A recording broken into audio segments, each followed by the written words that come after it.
Shalom, selamat malam, saudara-saudara yang dikasihi Tuhan Yesus Kristus.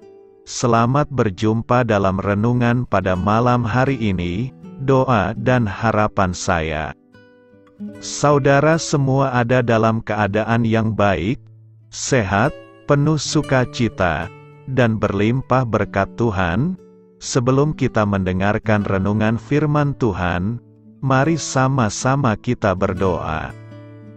Bapa kami yang di sorga, Bapa dalam nama Tuhan Yesus Kristus, Bapa yang baik, Tuhan yang selalu mengasihi dan peduli kepada kami bersyukur untuk berkat kemurahan Tuhan. Penyertaan-Mu dari pagi hingga malam hari ini, oleh karena pertolongan Tuhan, karena tuntunan dan hikmat-Mu saja, maka kami dapat melakukan segala tugas aktivitas kami. Pada saat ini kami mau mendengarkan sabda firman-Mu, urapi kami Tuhan, agar kami mengerti dan taat melakukan kehendak-Mu. Dalam nama Tuhan Yesus, kami berdoa. Haleluya, amin. Sahabat suara kasih, ayat pembacaan Alkitab kita hari ini terambil dari Yakobus 4 ayat yang keempat sampai 10. Yakobus 4 ayat 4 sampai 10. Hai kamu, orang-orang yang tidak setia, tidakkah kamu tahu bahwa persahabatan dengan dunia adalah permusuhan dengan Allah?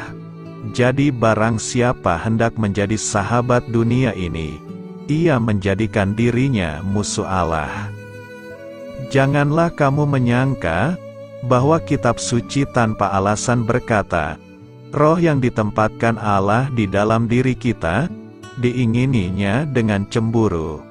Tetapi kasih karunia yang dianugerahkannya kepada kita, lebih besar daripada itu. Karena itu ia katakan, Allah menentang orang yang congkak, tetapi mengasihani orang yang rendah hati. Karena itu tunduklah kepada Allah, dan lawanlah iblis, maka ia akan lari daripadamu. Mendekatlah kepada Allah, dan ia akan mendekat kepadamu. Tahirkanlah tanganmu, hai kamu orang-orang berdosa, dan sucikanlah hatimu, hai kamu yang mendua hati. Sadarilah kemalanganmu, berdukacita dan merataplah, hendaklah tertawamu kamu ganti dengan ratap, dan sukacitamu dengan dukacita. Rendahkanlah dirimu di hadapan Tuhan, dan Ia akan meninggikan kamu. Sahabat suara kasih, ayat emas renungan kita hari ini adalah Yakobus 4 ayat 4 dan 7. Hai kamu, orang-orang yang tidak setia, tidakkah kamu tahu bahwa persahabatan dengan dunia adalah permusuhan dengan Allah? Jadi barang siapa hendak menjadi sahabat dunia ini, ia menjadikan dirinya musuh Allah. Karena itu tunduklah kepada Allah, dan lawanlah iblis, maka ia akan lari daripadamu. Judul renungan kita hari ini adalah mengalahkan kuasa dari iblis. Ditulis oleh Samuel Agus Santoso. Sahabat suara kasih, dalam teologi, ilmu yang mempelajari tentang kuasa roh kegelapan disebut satanologi. Mengapa kita perlu mempelajari tentang setan atau iblis? Jawabannya jelas, supaya kita dapat mengenali siapa musuh kita. Mengetahui tentang setan sama dengan menelanjangi perbuatan mereka. Dia adalah lawan kita yang penuh tipu daya. Pekerjaan utamanya adalah mencuri, membunuh, dan membinasakan. Dengan mengetahui siapakah setan itu, maka kita dapat menentukan langkah, agar tidak jatuh kepada tipu daya setan. Di dalam Alkitab, kata setan dipergunakan lebih dari 52 kali. Setan berasal dari kata Ibrani, yang berarti musuh atau lawan. Iblis dipergunakan sekitar 30 kali yang diambil dari kata Yunani diabolos, yang mengandung arti pemfitnah. Dari hal tersebut, Alkitab menaruh perhatian kepada si iblis ini, sehingga kita pun juga harus sadar dan berjaga-jaga, karena iblis berjalan keliling sama seperti singa yang mengaum-ngaum, dan mencari orang yang dapat ditelannya.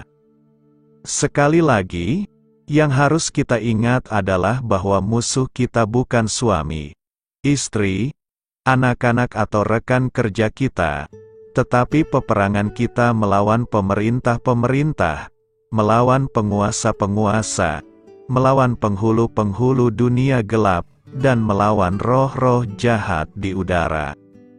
Alkitab mencatat bahwa iblis akan menggoda murid Kristus untuk berdusta. Iblis juga memiliki strategi untuk menuduh dan mendakwa.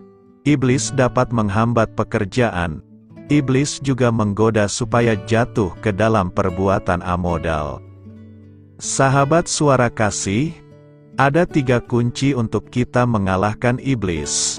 Yang pertama, kita harus tunduk kepada Tuhan. Kata tunduk berarti be under obedience, berada di bawah ketaatan kepada Tuhan, hidup yang memiliki hubungan intim dengan Tuhan.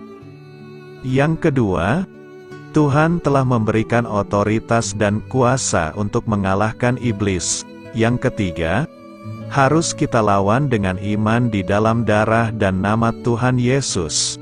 Marilah kita renungkan. Jadi sahabat, ingat iblis adalah musuh kita, segala tipu dayanya harus kita kalahkan. Percayalah Tuhan pasti memberi kita kemenangan. Amin. Tuhan Yesus memberkati. Saudara yang terkasih, demikianlah renungan kita pada malam hari ini. Semoga menjadi berkat dan kebaikan bagi kita semuanya. Dan untuk menutup renungan kita pada malam hari ini, marilah kita berdoa. Bapa kami yang di sorga, Bapa, di dalam nama Tuhan Yesus Kristus, kami bersyukur Bapa, karena Engkau memberikan begitu banyak berkat di dalam hidup kami. Ajarlah kami Bapa, untuk selalu mengucap syukur kepadamu setiap hari. Terima kasih juga Bapa, untuk pertolongan, penyertaan, dan juga atas berkat-Mu.